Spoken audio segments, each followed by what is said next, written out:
All right, what's up everybody? It's Jesse Wuji. Welcome back to the channel. So right behind me right here, I got my R32 Skyline GTR with the new fresh build. Everything is pretty much complete on it now. Obviously, I don't got the front cover on it right now because we're gonna make some adjustments here on the dyno. And yes, I said it, dyno. We're actually gonna put the 32 on the dyno today. Finally get this thing tuned. I've been driving it around for the last few weeks, just doing some break-in miles, trying to figure out just little things that occur when you do a build. Anytime you do a build, there's always going to be these little things that happen.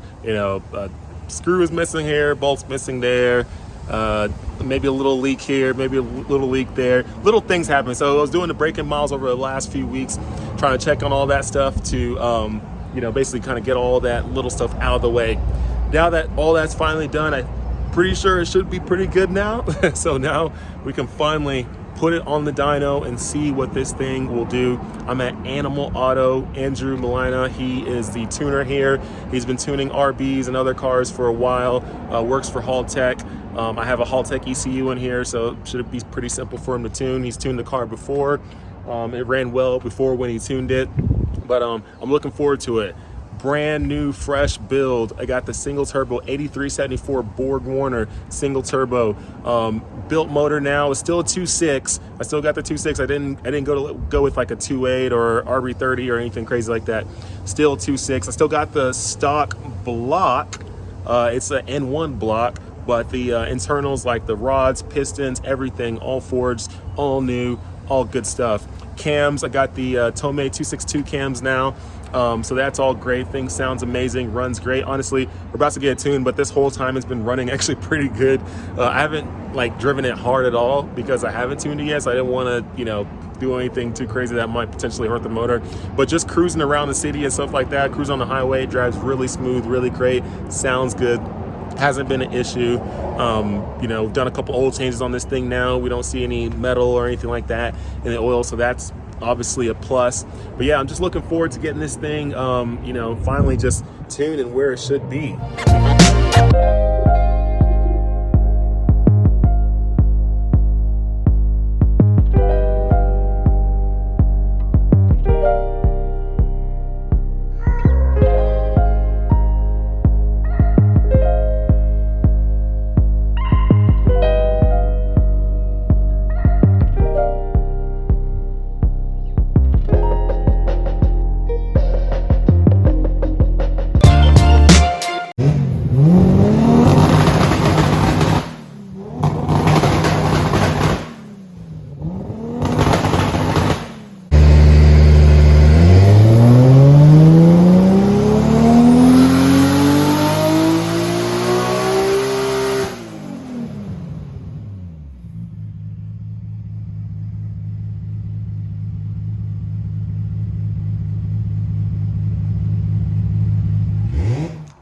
The beauty of the Haltech ECU is that we had a PC log running during the middle of our log, and we have the dyno information populating as well. So we have two bits of information to actually backtrack off of. Here we have just a couple channels pulled up. We have wideband and our target.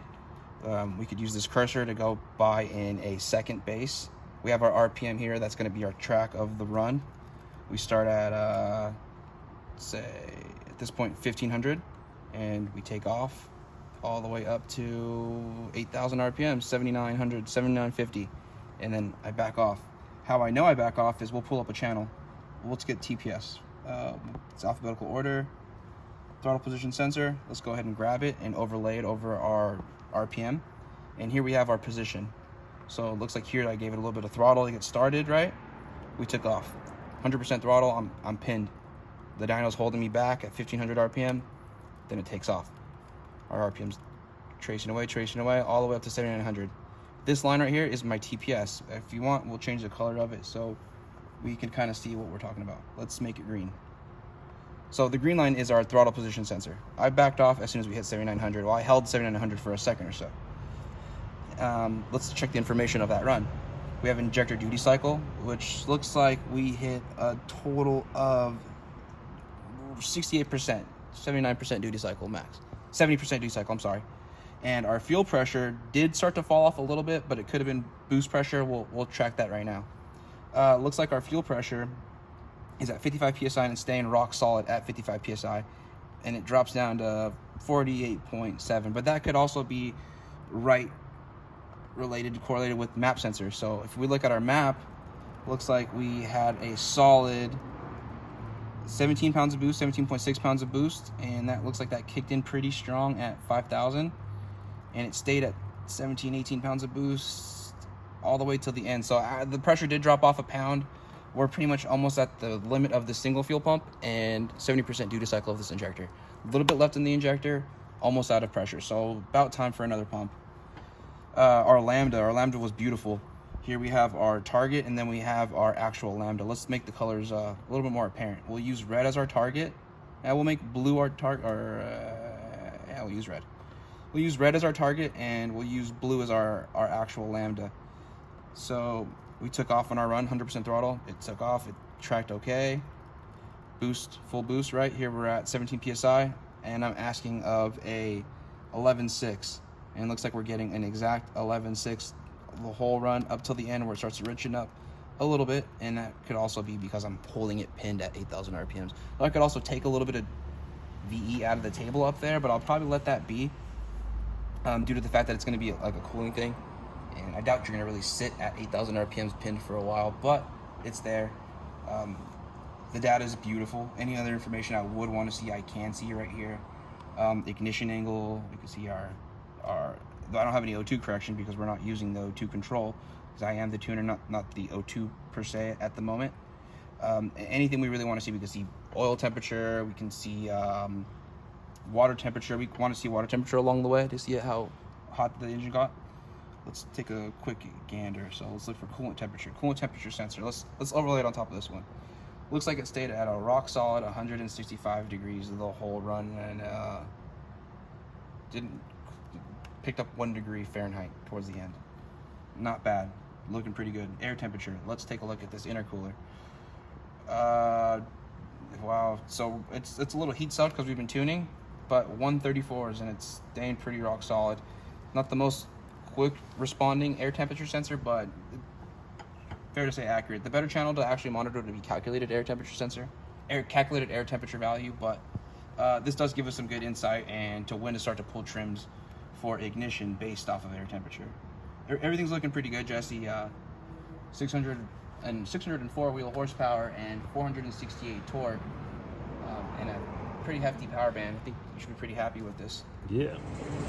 So all of the tuning is good to go. It is done. The thing runs clean, runs fair. The only real hiccup that we had was spark plugs we had in it. Didn't really have the right ones in there. We had some ones that were just a step too warm. So we got some that were a step colder, the 8s. So now that was all good. We were able to make some power.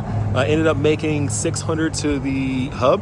So it was good, exactly where I wanted it to be. I'm not trying to have this thing make a crazy amount of power, because at the end of the day, high horsepower means sometimes a lot of problems or problems that happen when you don't want them to happen. So I was like, hey, I'm gonna overbuild this car. I'm gonna build it in a way where it can handle a ton of power, but I'm not gonna tune it up to that level. The reason why is because I've done that before.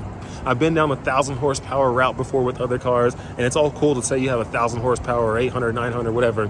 But the thing is, when that stuff starts breaking, guess what? All those people you're trying to impress aren't there to save you and pay for that bill. So I'm trying to make this car last. 30-year-old car. I just need it to be fun, quick, and that's what I'm going to get right here. 600 to the hub. It should do everything I want it to do. It's going to be fun. Cruise around with it, have fun with it, take it to a drag strip, run pretty quick times. It's going to be all good. So anyways, I'm pretty pumped about it.